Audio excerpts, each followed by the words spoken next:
Ginimbestigahan naton kag ginpangayuan naton sang bulig sa aton nga mga experts like the SOCO. So as per their examinations, ma-confirm naton nga ang aton nga incident is a suicide incident. Okay. So siguro nakita nyo man kung medyo nabigayan kita bangod nga nag-istorya gid kita sang maigid sa aton nga examiners, no. So ang kita ginatanong yes, additional evidence is nag-request ako ya sang paraffin test or paraffin examination, bullet trajectory. So amo ni aton mga examinations, no, nga ano ko sa aton nga SOCO. Also we have the ballistic request, autopsy, cross-matching examinations ang firearm naton. So amo ini ang mga examinations kung sa diin madugang sa aton nga pag kumpirma sa sini nga insidente. Identity, ma'am. Hindi ko kay suicide. Pwede? Mga ano siguro general. Oo, kasi nila. Okay, sige. Thank you. Sige, ma'am.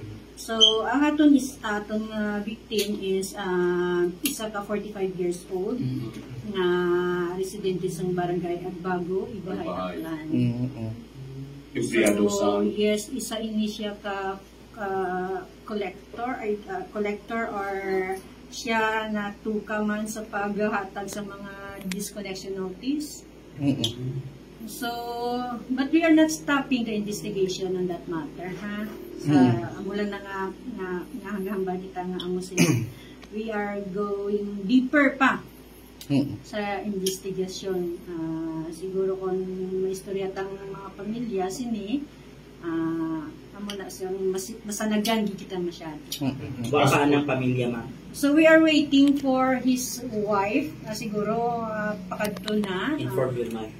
Yes, so with the help man sa aton nga Ibahay Police, no, nagbulig man sila para makakadto ang aton. Ano man recover, ma'am, sa crime scene?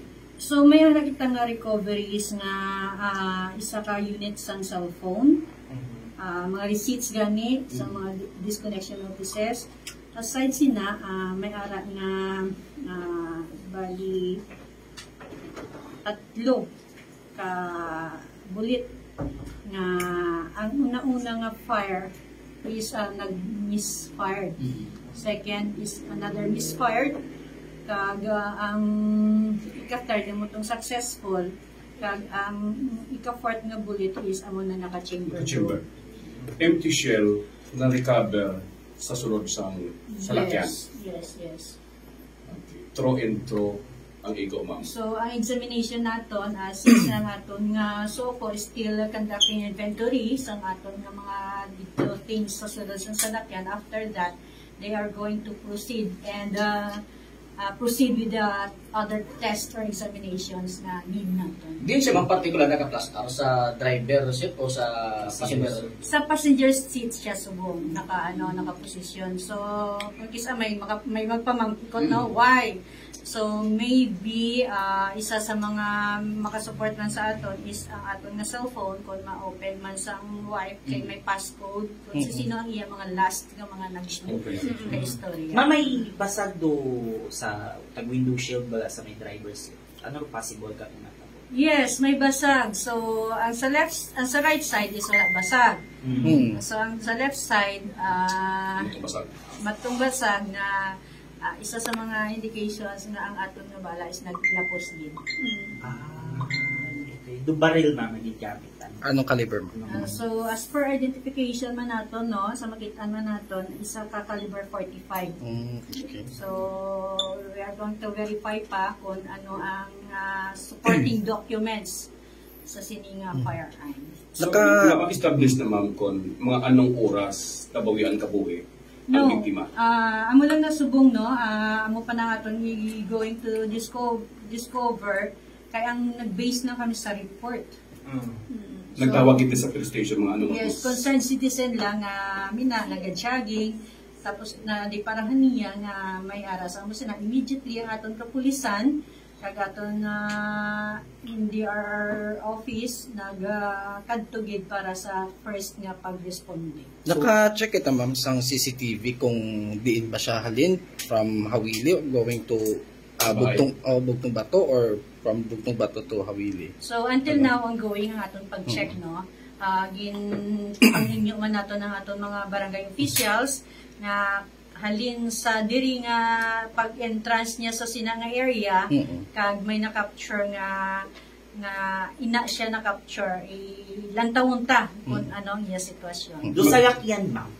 Anyo lusayak yan? Na may ano kita, may... Alagin man ko. Alagin man.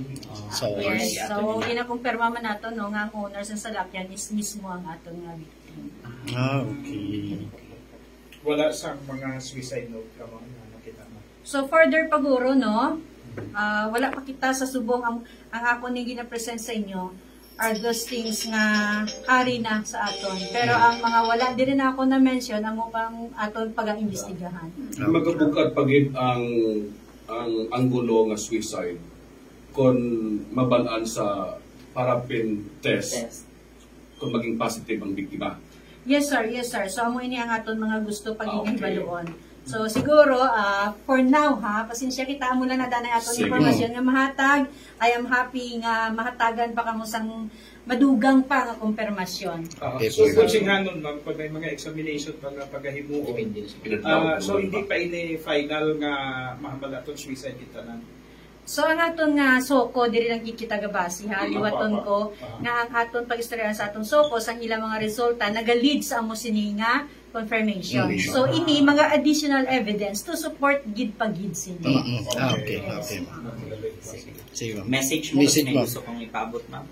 So sa tanan-tanan no, labi na gid sa aton mga pumuluyo hindi lang sa tangalan magpangamuyo kita sa matawhay man naton nga environment sa aton mga pagkinabuhi kabay nga ini nga mga insidente hindi na masundan. So ginahinyo og gid nga please maging vigilant man kita kag hindi pagkalimutan ang pagpangamuyo nga ibutang ta Ginoo sa aton sentro sa aton kabuhi. That is more for now gid amo lang din ako. Thank you.